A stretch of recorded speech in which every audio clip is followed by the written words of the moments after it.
So, I'm Mike Stewart. I'd like to just take a minute to share a quick practical tip that you could use in practice to help your patients.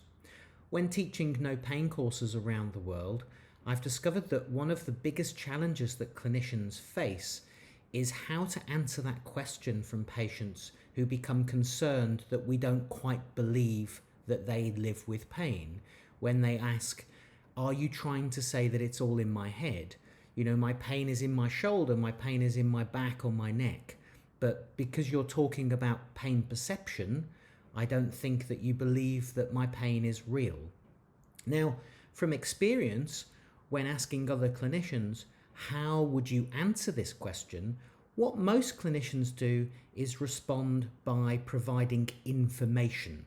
We will say, "No, your pain is real, let me explain." And then we'll explain for maybe a minute or two. There'll be a clinical monologue of information. But Albert Einstein once said that learning is all about experience. Everything else is just information. So instead of saying, "It's real, let me explain," and then talking, I think it's much better to say, "Your pain is real. Let me see if I can prove that it's real. Let me see if we can share an experience together that confirms that I know that your pain is real." So I will always ask my patients a question if we use an experiment. Do you mind if we try something? Do you mind if we try something? It might be a bit playful, a bit weird.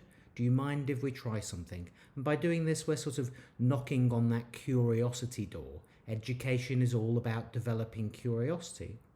And then we will try an experiment.